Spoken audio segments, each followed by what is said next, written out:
Shalom Ukatula, everybody. My name's Pastor Colin, and this is Prophetess Gladys from House of Peace, Church of All Nations. Shalom. We'd like to speak to you today about our recent trip to Uganda, to Kampala, to Malago to be precise, to the Temple Church of All Nations, Temple Mount Church of All Nations, the Kakande Ministries. We want to really just tell you the reason why we went and what we experienced in our visit there. So without further ado, I'm going to ask Gladys to say a few words about why we went to the Temple Mount Church of All Nations. Gladys. Shalom. My name is Prophetess Gladys Tenor, as my husband has introduced, from House of Peace, Church of All Nations. Yes, thank you so much for watching us today, and thank you for your question. Your question was, why did we go to Uganda? As ministers of God, there was different reasons why we went to Uganda. The first thing I will mention is that we never planned going to Uganda at any time. We didn't even know the prophet anyway. I think we knew the prophet maybe 4 months prior.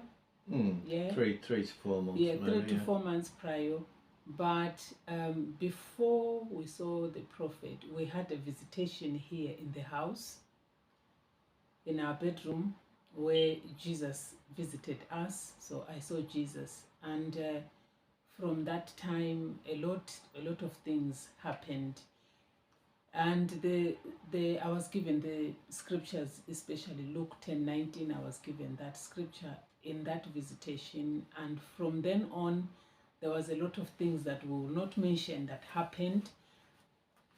And trying to go through the vision I had in seeing Jesus, I was taken in different scriptures, like in Acts chapter 9, where Apostle Paul saw Jesus, and he became blind, and he had to go to the men of God to pray for him to be delivered, so he can start the mission, the work of God. And that was Apostle Paul, who was not a minister of God, but a murderer. So in my case, in our case as ministers of God, I got that revelation as I looked at the scriptures, that I have seen Jesus, but I still don't understand why this happened in that vision. Why did Jesus say this? Why is that? And from that moment of searching, that was when the revelation about the different ministers of God came to me, and confirmed. My husband saw different things as well that were confirming our trip. And so we started following, of course, the men of God, because you will not go until you've watched, and God will speak to your heart. To make it clear is that not a human being will invite you for that. No one will tell you what to do. So it is God who spoke to us to go to Uganda. And for us again to be confirmed that it is God who's speaking to us, we've not planned it. We're actually planning to go to Zimbabwe. We were planning to. We're going to Zimbabwe, and we were told not to go to Zimbabwe, but to Uganda. And we've not been to Uganda. We don't know how to go about it. We don't know, and you know how things are not straightforward these days. There's a lot of scamming going on, so you don't know who to talk to. But God, in His infinite mercy, made things happen. My husband started researching, looking and checking this and that, including finding out the visas and yellow fever and all those things that we will talk about. But it was all by the leading of the Spirit that we went to Uganda. And the main reason that we went, since I said Jesus visited here, why did Jesus come? Jesus came to direct us. He came to show us who he will use for us to be directed where we are heading to, especially in the side of the ministry, because we had a lot of things concerning the ministry. There are so many projects that are going on, and so we had so many questions ourselves. We were praying, asking God, Lord, what do we do with this? How do we go about this? When do we do it? And our other thing is that we have a vision of going to Zimbabwe at some point in a few years, but now we're talking about around the corner. The time is here. So we really needed to know, do we stay in the United Kingdom? And if we stay, how do we run the ministry? Do we go to Africa? And when we go to Africa, how do we run the ministry? So that was really something that we wanted when Jesus came to confirm to us, tell us where to go. And we started our journey to Uganda. It was all led by the Spirit of God. We wanted the higher grace, the direction from a prophet who speaks God's mind. And that is what we did. And I think I will leave Pastor Colin to talk about the experience on planning to go before we leave this country to go to Uganda. What happened, which it can help somebody who's planning to go, because sometimes you will be thinking it's just that easy, but when you are going to meet Jesus like that, it becomes tough. So it went tough for us before we left here. So I think Pastor Colin will talk about the toughness of it briefly. Yeah, some parts of it were tough. Some parts of it were actually easier than I expected, i.e. the visa application, things like that. I found the Ugandan visa application very, very straightforward, very, very easy. That was done in no time. There is a stipulation that when you visit Uganda, you must have a yellow fever card. That we also did, and really that was pretty much straightforward. We didn't have any issues with that at all. We just travelled to the next town from here, and we got that done pretty quickly.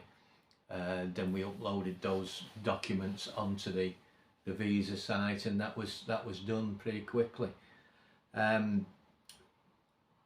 The issues that we experienced before we went, we'd pretty much got to the stage where we'd planned the visit, and a couple of days before we were due to fly, I was hit by, it felt like a sledgehammer, but I was hit by back problems, lower back problems, lumbar spinal problems.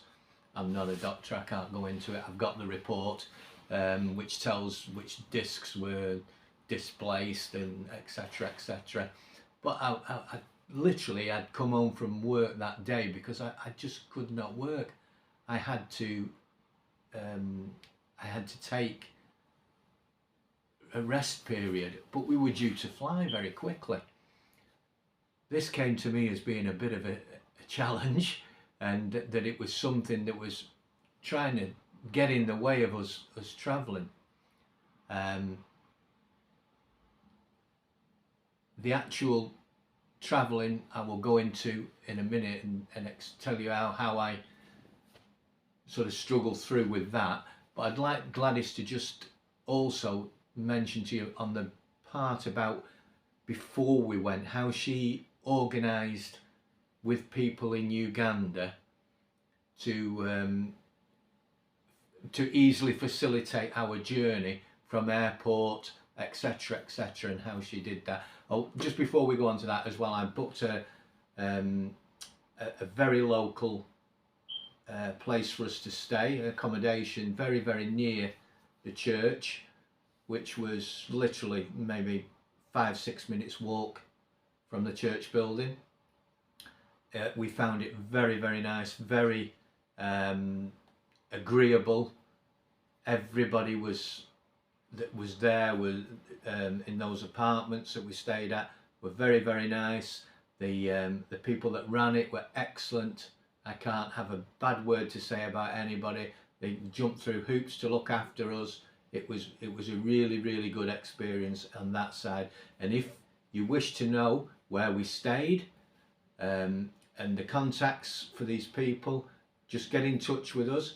Drop us a message on the comments, and we will, we'll get back to you and we'll let you know where we stayed, who we stayed with, put you in contact with them. It was really, really good. I've got to say, I was so impressed. The walk to the church, only a couple of times we walked. Most times we were picked up, but because of early starts and late finishes. But on the times that we did walk, not a problem. Really, really, everybody's so friendly. I was amazed at how friendly everybody was, passing the time of day with you. It was really, really good. It was really good. So I'm just going to pass you back to Gladys now, who's going to tell you about how she organised bits and pieces as well, and things that were essential for our journey. Okay. Yes, so you've just mentioned the place we lived, we've stayed. On that, the church at the moment doesn't have the facilities to accommodate visitors as of now at the moment. So I noticed that when I was trying to find out about the visit, there were some people who have been kind of robbed their money, people who pretended to be a church and took their money for the accommodation. So that is not true. So when the accommodation is available, I think you will all know, because everything is being said on the screen all the time. So I spoke to the church. I rang the church, which was a struggle. The first phone call went to Zambia, and you have to be careful with that as well.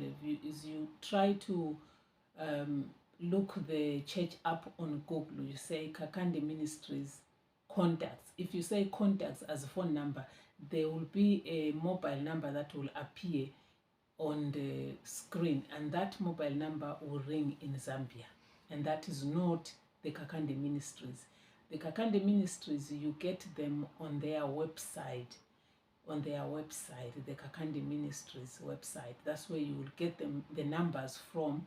And when you call them, like I did, they then ask me questions as, do you have a medical report? You don't go there without the medical report, they will not attend to you. So they asked, do you have a medical report? Yes, I have. And then I asked about the transport from the airport. They then put me to somebody who does the transport, which was the guy we used. He picked us up nicely from the airport, looked after us, dropped us at the place that we had booked from. Which website did we book it from? Booking.com. Yeah, booking.com. The accommodation was booked there, booking.com. So we got to the place, and this guy was available to pick us up in those early starts, like my husband said, in the late finish. Everything was comfortable. They looked on the way from the airport. He even took us to the supermarket so we could get some shopping in and everything, so we wouldn't have to bother when we got to the apartment. So it was really good, wasn't it? Really good. Everything was really, really good. And to top it up, in front of the church, the road is very busy. They help you to cross the road going across or coming in. So it was really good. It was really amazing. We've not entered the church yet. We're just outside, just enjoying Uganda. We're just enjoying Uganda. We're not inside the church. So we'll talk about walking inside that glorious anointed place. And so they introduced me to the driver, like I said, and so it was all straightforward. So if someone there is wanting to go and you are confused, don't be confused like we were. We have gone, we have come back. We will then proceed to tell you about the experience inside there, and step by step, because it's a lot to take in. We might not say it all in this video, but we are happy to do part 2 of the video to continue explaining to you what it is. Why do we still on the why do you have to come out of United Kingdom to go to Uganda for a church or for a prophet? That is what it is, but it's all biblical. We will not go through the scriptures. We know the story of Naaman, who had leprosy, that he had to go to the prophet Elijah. He had to go there because he couldn't be healed. He had to go there. In a different country. In a different country. So it's different stories that we can share with you in the Bible is biblical. And so before we left here, let me just come back home. Before we left here, as my husband mentioned his back problems, he didn't have a back problem all that time when we were preparing and everything. It was the last week when we were last couple of days, last few days, a few days before we fly. That's when he walked in the house, couldn't walk. And we've got a video of that because I recorded him in the house when he couldn't stand up. So I was like, how are we going to fly when it's like this? But at the back of my mind, knowing that we have an enemy, I knew that where we are going, we are actually going for a good cause. There's something big await for us there. So the attack here is trying to distract us, but praise God, we were not distracted. He struggled all the way. We made it in there. And I apologise to anybody that was on the plane and having to queue up behind me as I was trying to get on and off the plane and go to toilets and things like that. So I apologise to anybody that sees me that was on that plane. Sorry. So yes, so now, yes. So he will talk about how he can, is asking for apologies from people. Yes, because it was really tough. You could see that people are thinking, what's wrong with this man? You know, but praise be to God. So walking into the gates, the doors of the Kakande Ministries, walking in, the welcome and into all that magnificent building, the wonders of God, the glorious anointed place that I've never seen. When we were there, they were still working on the building. It was quite amazing, really, that to watch how this building had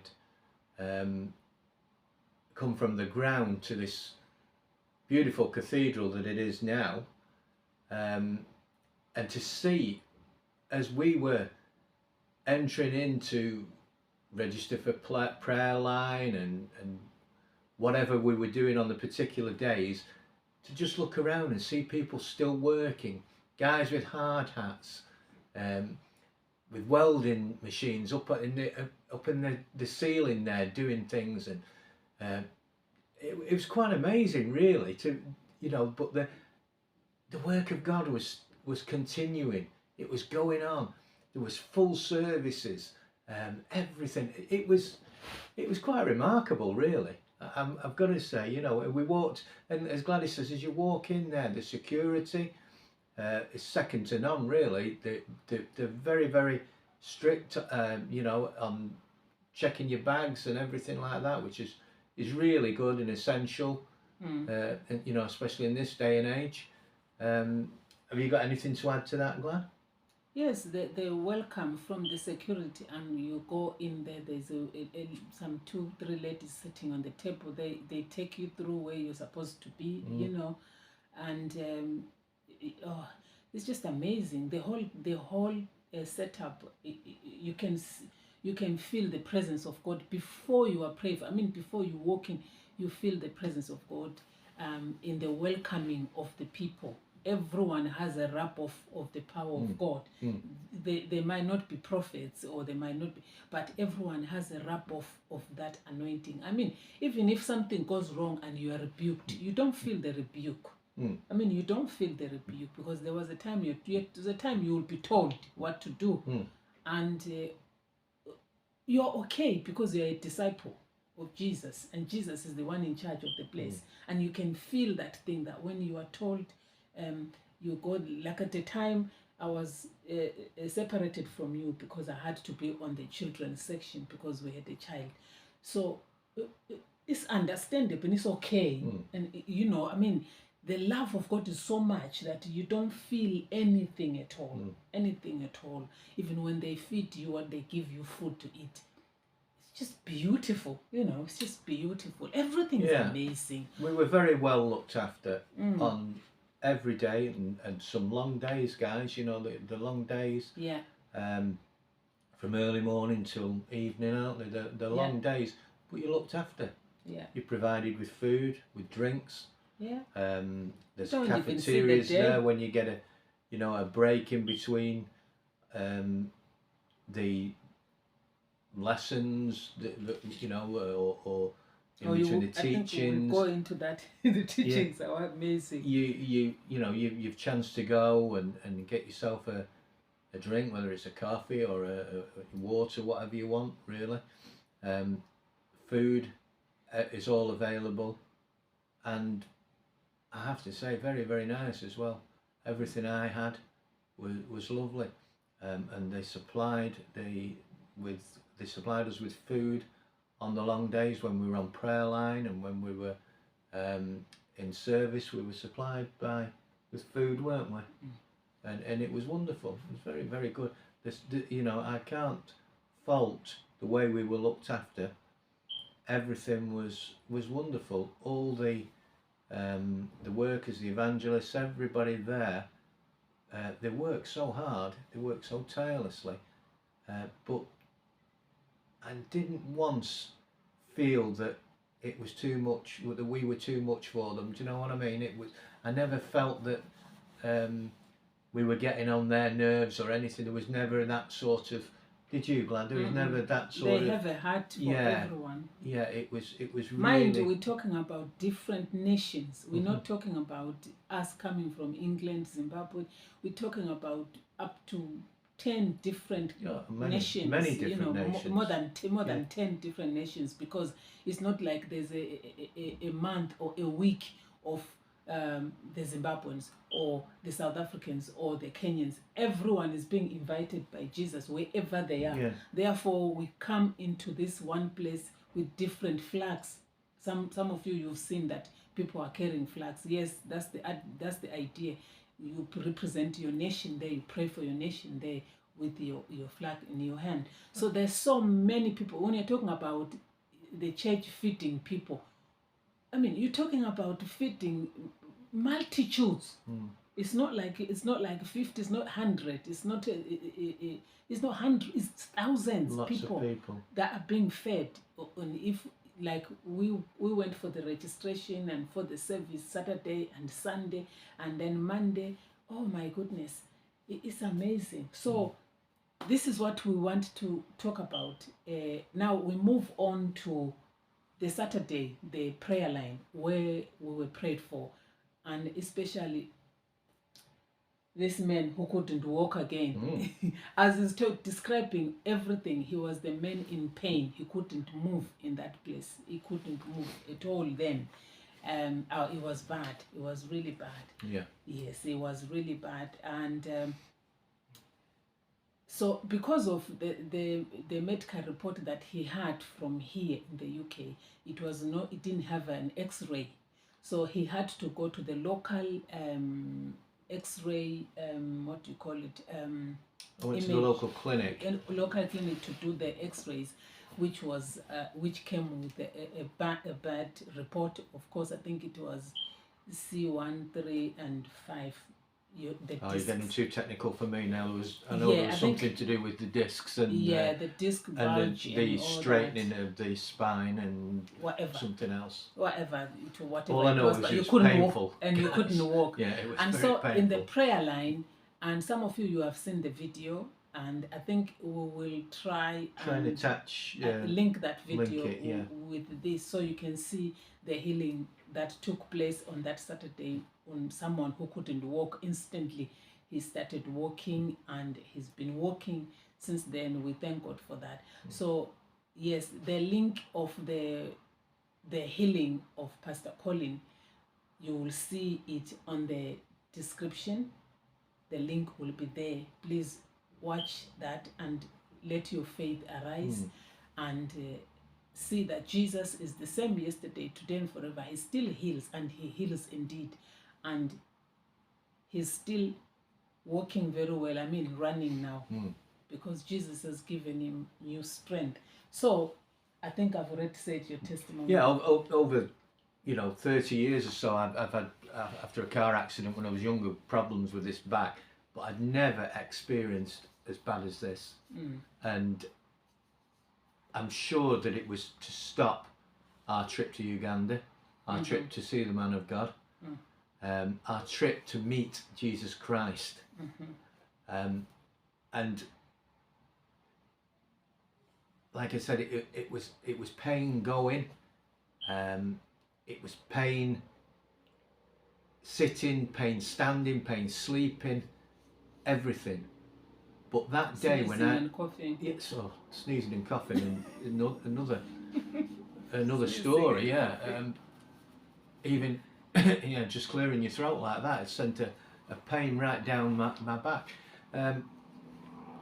On that day, on that Saturday, when I was prayed for, it was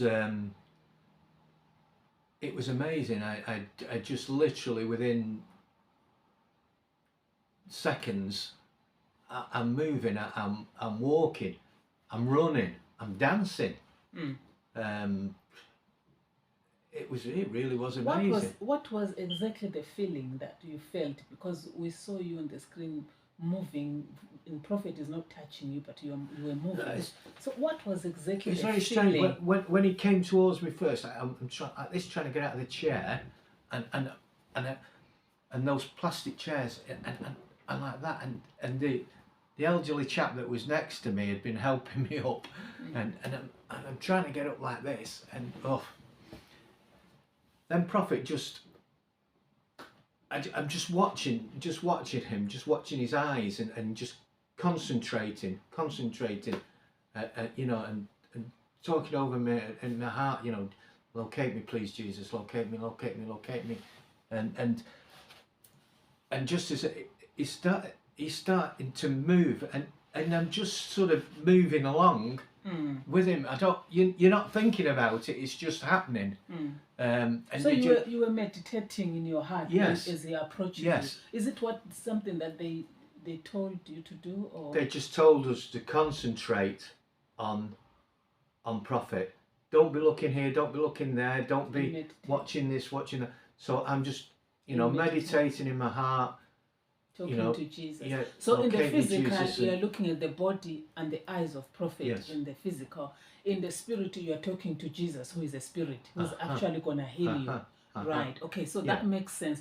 So because it's not Prophet that's healed me. That's right. Yes. So Prophet is used by He's Jesus. just a conduit to from Jesus. Thank you for that, Yeah, because Jesus who's the healer. Yes, Jesus Christ. Yes, we have so many questions of people on. That's why this video has to come to answer questions of people. How did this happen? How did this happen? I was healed of my own as well, but we're not talking about mine today. We talk about Pastor Tena. We will talk about mine in the next videos that are coming. So Jesus is the healer, and Jesus still heals, and Jesus uses same today his people as he was 2,000 years ago. Yes, the healing that he was doing 2,000 years ago is the same healing, is the same Jesus who's doing it through his word and by his spirit. So that's what you were told, that you concentrate on the Prophet, and in your heart is concentrating to Jesus, the healer, and you constantly talking to Jesus. Locate me, locate me, locate me, heal me, locate me, take more of me, give me more of you. I understand, and I think we were told that as well. But I was in the section of the children. I was the child, but we were told the same. That you see, where I was sat in the you were in the emergency part. Quite a few people were before me. Yeah. So all that time you're getting the chance to watch and see, Build up obviously your faith, building up your faith, seeing other people, and then meditating, over and over in your heart. Yeah. Yeah. Take You more see of the me. the Take more of way me, Lord. the Take more of me, way Lord. God has designed, there is so much order in the house of God. So every sickness or disease is categorized. So the people with the back issues, like the spine, and people who have lumbar though my husband didn't have, they were sectioned by themselves on that side, and then the diabetes people are on their side, and the whatever all other diseases you can think of them, they were. So there's so much order there that we were so inspired. So without going on and on, I think we will do part 2. I think we will talk about what happened exactly on that queue when you were trying to get up. You said you only focus on prophet and you don't know what next. You're just moving automatically. You don't know how you were moving. So after the moving, you were then running. So how has the running been since then? And well, now I can run. I can run. I can walk. I can Yes. do anything. I'll draw a line at dancing. I'm not very good, guys. But yeah. So we want to read the scriptures, but I think the next one is what will take us a scripture, or we do it on this one, or what to do. Yeah, on the next one, I think we will. Yeah. So let's just take part 2, where we will talk about the scriptural. We'll talk it scriptural, exactly why we went there, and who is Prophet Samuel Kakande. Who is that man? What makes him to be like that? So that's what we want to talk about, because we experienced that thing. So we want to talk about why as ministers we went. Yeah, why as ministers we went. I didn't. The plan wasn't to go for my healing. No. We'd already decided that we wanted to go because of the ministry. You want to and the higher grace, yes. To seek the higher grace, indeed, and the fact that we're receiving challenges in this and that, and we wanted to know, the what God had to say for our ministry. Yes, going I think forward. Also we'll talk about the ministry in Zimbabwe, where we were actually, which is the headquarters. So we wanted to know what is happening there, and so meet us on the next video so we can we'll talk about more, that and the prophecy. Yes, and that the we received, which will be which is linked to the ministry. Yeah, we're going to talk about the Sunday service, and then the Monday service, which is the international visitors service, which is just only the visitors. That is where the prophecy was given, and then we'll also touch a little bit on the Tuesday one, when we had one-on-one in prophet's office. Yes, so prophet's office is a very sensitive thing to happen. If you are at all, you find yourself in his office, there's something big there that you go for. It's not just for everyone. So we'll talk about that as well. Shalom. Shalom.